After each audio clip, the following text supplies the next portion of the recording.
हमारे को कितना मूर्ख बना रखा है। किसी के पास थोड़ा सा पद मिल जाता है तो नीचे वालों को इतना दबा के रखता है, सब अपने कर्म फोड़ता सारा दिन, उनकी आत्मा दुखा दुखा के। चाहे कोई फैक्ट्री मालिक है, चाहे कोई IAS IPS अधिकारी है, या कोई डॉक्टर इंजीनियर जज है, ये नहीं देखते तुम कर क्या रहे हो, वो ज्ञान नहीं है। किसी की आत्मा दुखावे, होय होय, उसका, ये परमात्मा के बच्चे हैं। आप कहते हैं जो तगड़ा व्यक्ति और निर्बल को सताता है उसकी आत्मा रोती है।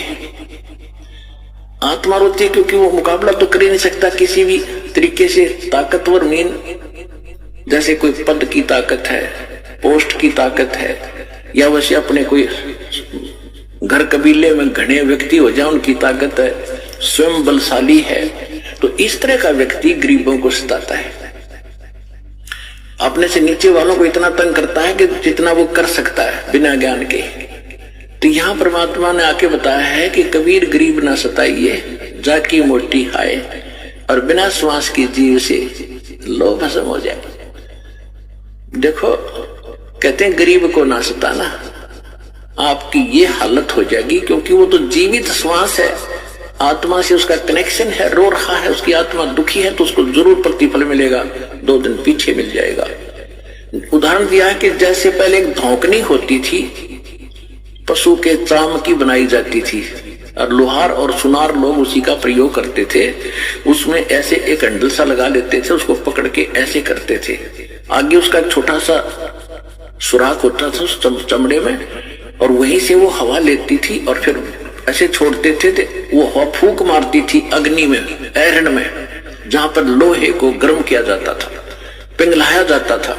तो परमात्मा कहते हैं कि वो बिना जीव की श्वास, यानी मरे हुए जीव पशु की खाल की श्वास ने लो को भस्म कर दिया।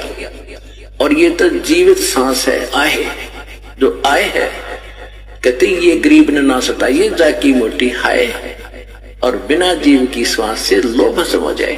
और तुम तो जीवित श्वास को दुखी कर रहे हो, तुम्हारा क्या हाल हो जाएगा।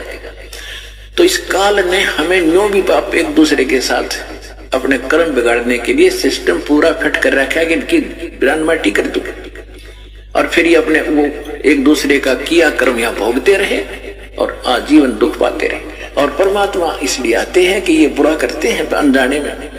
आज किसी की चोरी की, निंदा की, उसका अगले जन्म में फिर देना पड़ता है।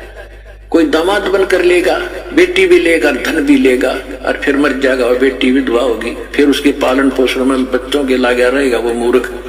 तो ये तो यहाँ का की व्यवस्था है, इसको समझना पड़ेगा। और उसी को समझाने के लिए भगवान आए कि मेरे बच्चे देख कितने दुखी हो गए, इनको वहां कोई अभाव नहीं था, देख किसी अक्ल मारी गई इनकी।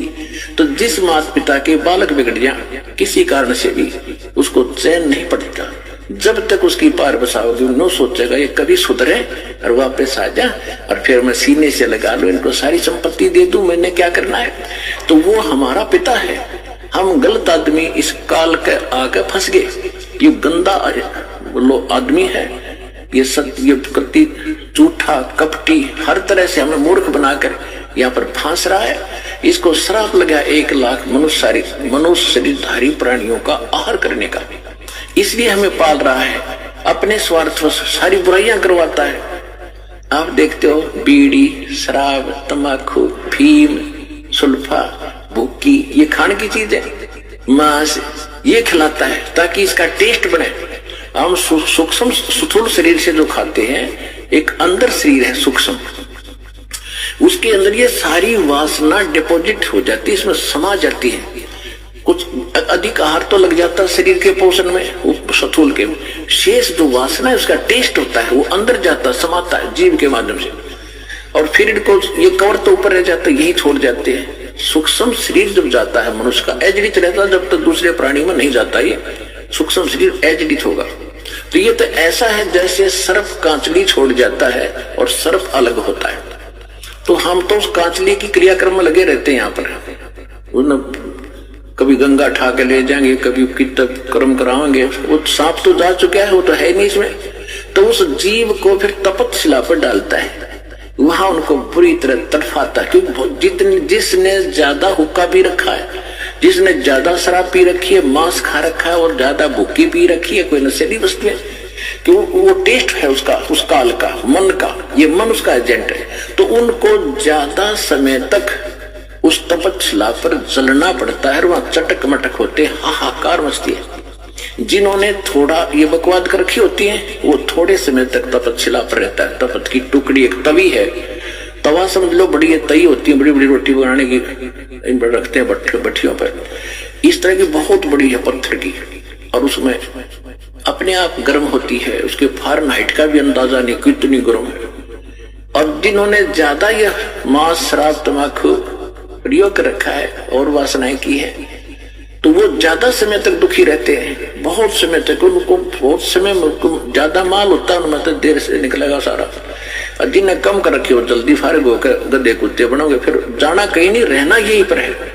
तो जहां पर ये तपस्या पर जीव भूलने जा रहे थे, परमात्मा वहां आकर खड़े हुए, अपने पुत्र जोगजीत का रूप बना के। उधर से काल ने पहले तो उन बच्चों को समझाया जो वहां दुखी हो रहे थे, वो पूछ रहे कि हे परमात्मा, परमात्मा के वहां पहुंचते ही कबीर भगवान के, उनकी सबकी जलन बंद होगी। वो भट्टी न्योकी नो जल रही है, तो ये तो न्योकी नो गर्म ऐसे ही, और उनका कोई आंच नहीं, जैसे प्रहलाद भगत के आंच नहीं लगी भगवान की कृपा से। एक बिल्ली के बच्चे, एक कुम्हार ने आवा लगाया था, आवा लगाते थे मटके पकाने के लिए। कच्चे मटके में बिल्ली की आदत होती है कहीं से बच्चे उठाए कहीं रखती है, उसने रातों रात एक मटके में बच्चे रख दिए। कुमार ने वक्त से आकर वो घड़ा नीचे दाब दिया, पहुंच गया जहां भी ठाठा धर दिया फटाफट जल्दी में, और अगले दिन उस दिन आग लगा दी उसमें। फिर वो बिल्ली आई घूम फिर के आहार करके,